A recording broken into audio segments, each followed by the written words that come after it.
Hello and welcome back to another edition. Please like and subscribe to support our channel. And since the last episode where we'd finished the tailplane and the rudder, I've done a little bit of work off camera.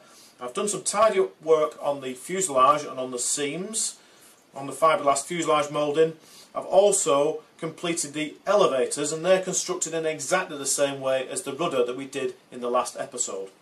I've also, however, covered the tailplane in very light 20 gram per square metre fiberglass cloth and resin, and I've also hinged the elevators and installed the wire joiner. Now the next job is to move on to the design and construction of the wings. So just for a moment we're going to revisit the plans for the Balsa-Craft Spitfire's wing construction. If you recall, the wing construction will be similar to that of this Balsa-Craft Spitfire design. 1/16 of an inch sheeting is laid down first, followed by 1/8 of an inch hard balsa spars and 3/32 of an inch false leading edge with trailing edge stock that abuts the wing sheeting. The difference is, however, these ribs will be replaced with balsa to save some weight, but we'll use the same method for setting the washout as the top sheeting is added. This snake is very old-fashioned, and we're going to add micro servos to each wing to move the ailerons.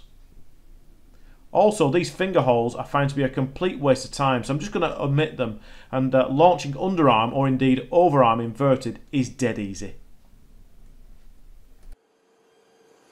So, unlike this model then, the wings will be fitted in much the same way with a peg at the front and a nylon wing bolt further back.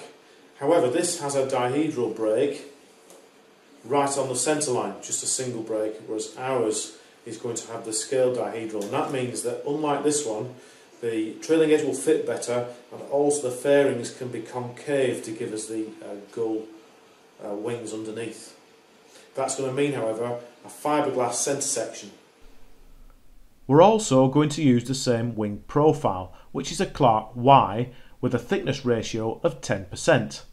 And I'm using this wing profiling software that was actually written for Windows 95 by John Garnham and Francisco Arzu back in the late 90s. It still works fine though, and we can put in the chord length, the leading edge thickness and skin thickness and such, and plot airfoils for each rib position.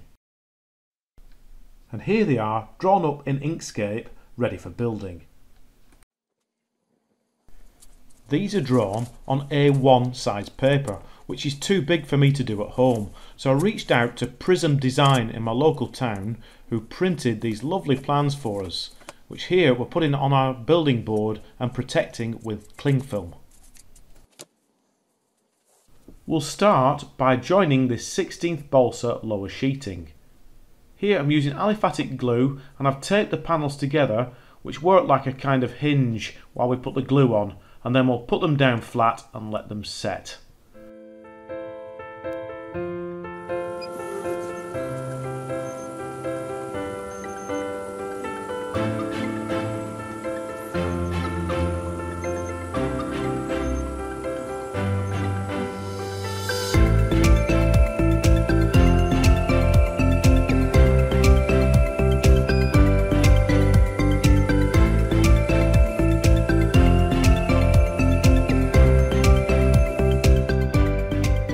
Join these two panels. I've cut round this shape round the outside, of course, and it's very important that we sand these joints smooth using a sanding block. It's very difficult to do it afterwards. Now we will transfer all of these lines off the plan onto the wood.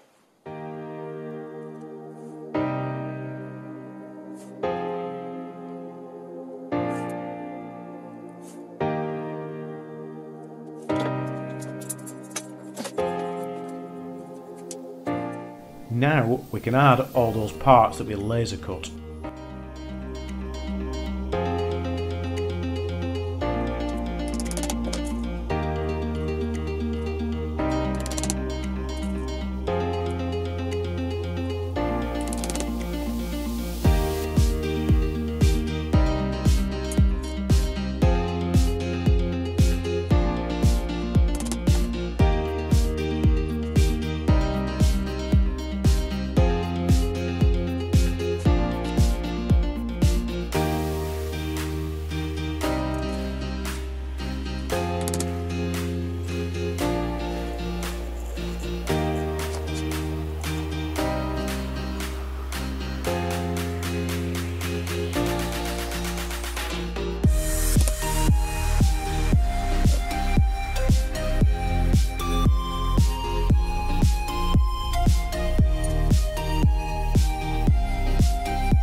Here we're bringing the lower sheeting up to meet the bottom of the front portion of the ribs, and then adding the false leading edge and the trailing edge.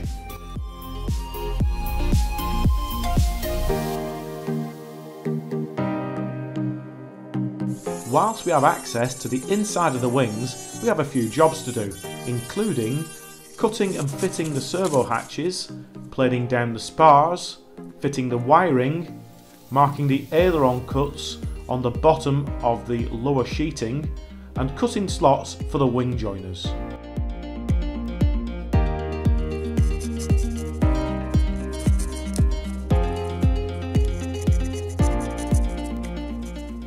Now that all those jobs are done, we no longer require access to the inside of the wings.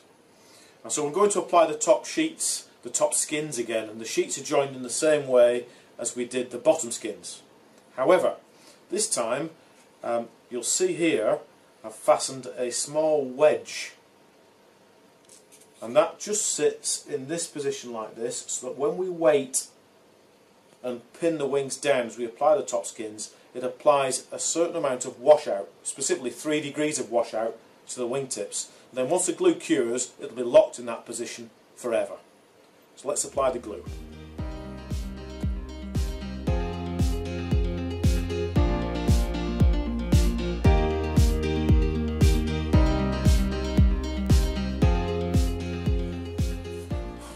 To make this easier, we're going to wet the outside surface, the top of the top skin like this, just to help it bend and conform to the shape.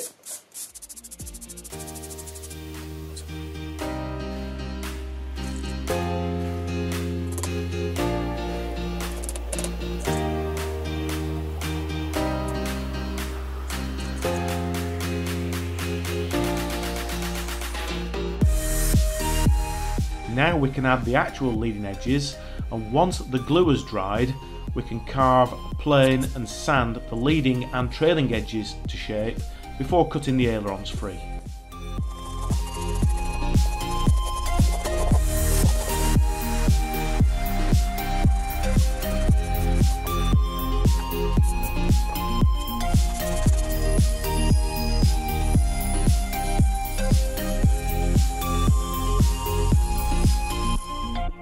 Well, that is the bulk of the work on the wingtip panels done, and I must say I'm pleased with the progress.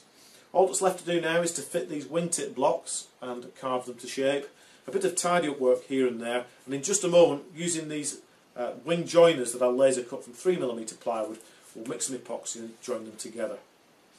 It was very important that we applied that 3 degrees washout twist to the wingtip panels as we applied the top sheeting, as it improves the low speed handling, and nearly all warbirds need it. In fact, the full-size Spitfire had it, and to see specifically why it's required, please visit our VQ Models DC3 Dakota build part 8. I shall put a link in the description anyway. Thanks for watching. Join us next time where we'll complete some more of this 2-seat scratch-built radio control Spitfire. For now, we'll just mix some epoxy that I've got sat in this warm water, and we'll join the wings. Thanks for watching.